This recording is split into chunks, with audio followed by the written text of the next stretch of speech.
서울 강남 한복판 재벌 3세 며느리가 남편 장례식 당일 금고를 털어 도망쳤다는 소문이 돌았다. 나는 그 말을 믿었다. 아니, 믿고 싶었는지도 모른다. 하지만 5년 뒤 재래시장 구석에서 마주친 며느리의 모습은 내가 알던 이야기와 너무 달랐다. 그리고 그날 나는 깨달았다. 진짜 도둑은 따로 있었다는 것을. 사연 시작 전 구독과 좋아요 부탁드립니다. 여러분의 응원이 더 좋은 이야기를 전하는 힘이 됩니다. 알림 설정까지 해두시면 새로운 사연을 가장 빠르게 만나보실 수 있습니다. 발걸음을 멈춘 건 순전히 우연이었다. 경동시장 한약재 골목을 지나가다 낯익은 뒷모습이 눈에 들어왔다.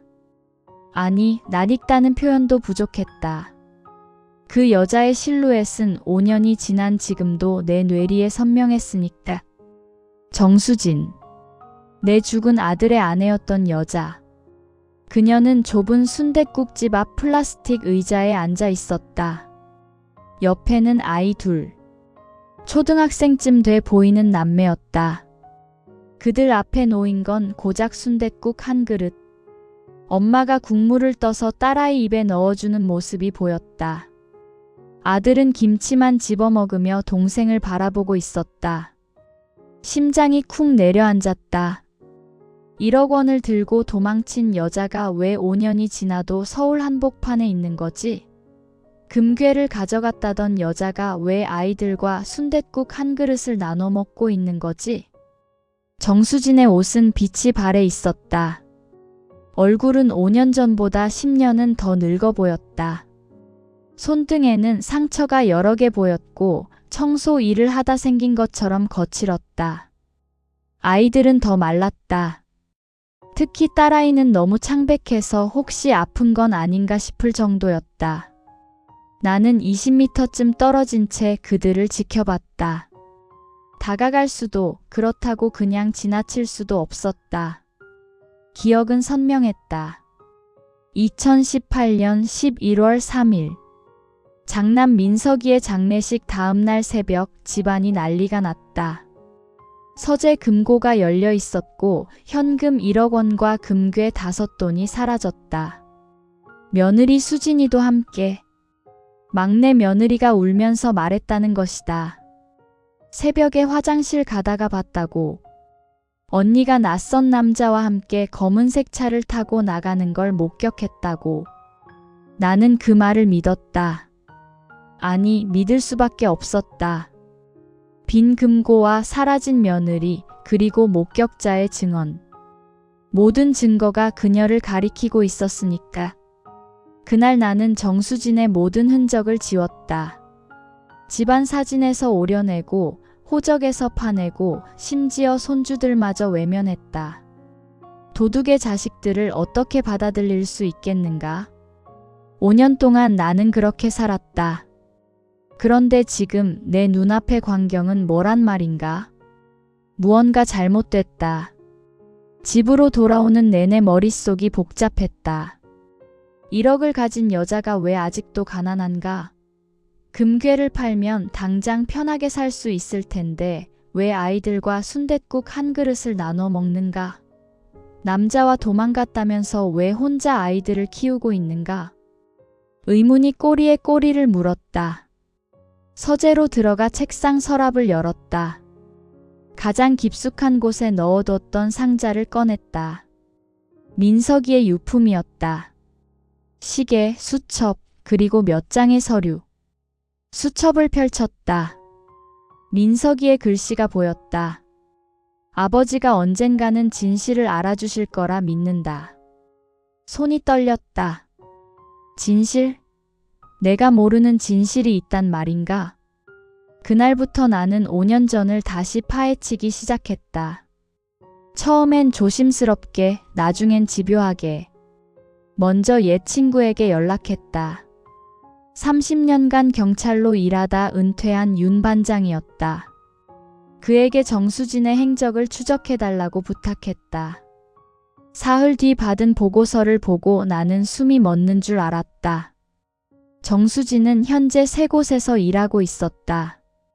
새벽 4시부터 7시까지 상가 청소, 낮 12시부터 오후 6시까지 식당 설거지, 밤 10시부터 새벽 2시까지 편의점 야간 근무. 하루 18시간 노동. 통장 내역은 더 충격적이었다. 5년간 단 한 번도 큰 돈이 들어온 적이 없었다. 매달 월세 45만 원, 공과금, 식비, 그리고 병원비로 빠져나갔다. 특히 병원비가 많았다. 딸아이가 선천성 심장병이 있다는 기록이 보였다. 내 손주가 아픈데 나는 5년 동안 모르고 있었다. 가슴이 무너져 내렸다. 다음 날 새벽 나는 직접 나섰다. 정수진이 일한다는 건물 주차장에 차를 세워두고 기다렸다. 새벽 4시 그녀가 나타났다. 낡은 운동화를 신고 몸에 비해 큰 가방을 메고 허리가 구부정한 채로 건물 뒷문으로 들어갔다. 1시간 반 뒤 나왔을 때 그녀의 얼굴에는 땀이 흥건했다. 점심시간 그녀가 일하는 식당으로 갔다. 유리창 너머로 싱크대 앞에서 설거지하는 모습이 보였다. 주방 안쪽에서 주인으로 보이는 여자가 뭔가 소리쳤고 수진이는 고개를 숙이며 대답했다. 내 며느리가 재벌가의 며느리였던 여자가 저렇게 고개를 숙이며 살고 있었다니. 윤 반장이 추가 조사 결과를 가져왔다. 회장님, 이상한 점을 발견했습니다. 그가 서류를 펼쳤다. 민석 이사님 사망 당일 막내 며느리분 통장으로 5천만 원이 입금됐습니다. 그리고 일주일 뒤 다시 3천만 원. 출처는 비자금 계좌로 추정됩니다. 심장이 철렁 내려앉았다.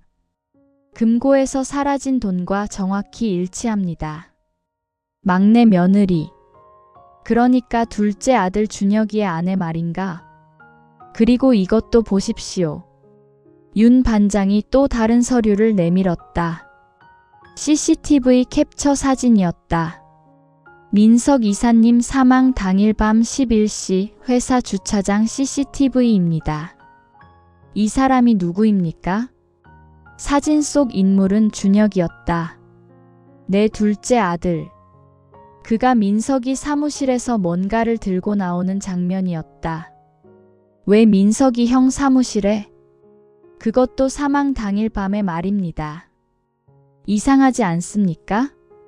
모든 퍼즐이 맞춰지기 시작했다. 나는 정수진을 직접 만나기로 했다. 밤 10시 그녀가 일하는 편의점으로 갔다. 문을 열고 들어서자 계산대 뒤에 있던 그녀가 나를 보고 얼굴이 하얗게 질렸다. 그녀의 반응이 모든 걸 말해줬다. 도둑이 이렇게 두려워할 리 없었다. 진짜 피해자만이 보일 수 있는 공포였다. 나는 조용히 물었다. 5년 전 그날 정말 무슨 일이 있었냐고. 그녀는 한참을 망설이다 떨리는 목소리로 말하기 시작했다. 민석이 사망 다음 날 준혁이가 찾아왔다고 했다. 그리고 협박했다고. 만약 집을 떠나지 않으면 아이들이 위험할 거라고.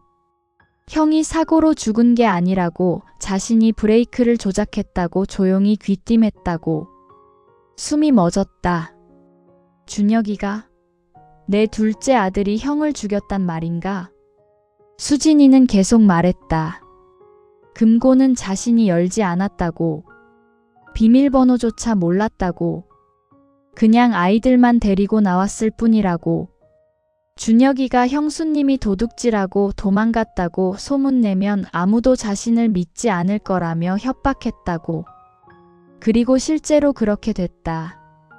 이틀 뒤 나는 준혁이를 불렀다. 서재로 들어온 둘째 아들은 여전히 자신만만한 얼굴이었다. 자신이 안전하다고 믿고 있었다. 아버지, 무슨 일로 부르셨습니까? 나는 노트북을 켰다. 화면에 CCTV 영상을 띄웠다. 민석이 사무실에서 나오는 준혁이의 모습, 금고 앞을 서성이는 모습, 그리고 차고에서 민석이 차 밑을 만지작거리는 모습. 준혁이의 얼굴에서 피가 싹 빠졌다. 이게 뭡니까? 네가 형을 죽인 증거야. 침묵이 흘렀다. 나는 계속 증거를 내밀었다. 통장 내역, 정비소 기록, 목격자 진술. 하나하나가 준혁이를 조여왔다. 형이 죽고 가장 이득을 본 사람이 누구지? 너야.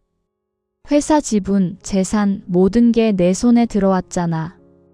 준혁이는 부들부들 떨기 시작했다. 인정해. 네가 형을 죽였어. 한참의 침묵 끝에 준혁이가 무너졌다. 죄송합니다, 아버지.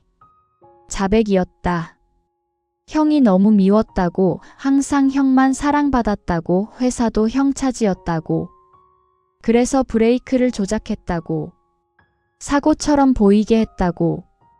그리고 금고를 털어 형수에게 누명을 씌웠다고. 모든 게 계획이었다. 나는 녹음기를 꺼냈다. 커튼 뒤에 있던 윤 반장이 나왔다. 다 녹음됐습니다. 준혁이는 그 자리에 주저앉았다. 사흘 뒤 준혁이는 구속됐다. 살인, 절도, 무고죄. 검찰은 무기징역을 구형했다. 재판은 빠르게 진행됐다. 증거가 명백했으니까. 판결이 내려졌다. 징역 25년. 방청석에서 수진이가 울었다. 하지만 이번엔 슬픔이 아니라 해방의 눈물이었다. 그 후 정수진과 손주들은 내 집으로 돌아왔다. 딸아이의 심장 수술이 무사히 끝났다. 아들도 학교에 잘 적응하고 있다. 수진이는 이제 일을 그만두고 아이들을 돌보는 데 집중하고 있다. 어느 일요일 오후 손주들과 함께 민석이 묘를 찾았다. 묘비 앞에서 나는 조용히 말했다. 아들아, 아빠가 늦었지만 진실을 밝혔다. 내 아내의 억울함을 풀어줬고 내 아이들을 되찾았어. 그리고 범인은 벌을 받았어. 이제 편히 쉬렴. 가을 바람이 불었다.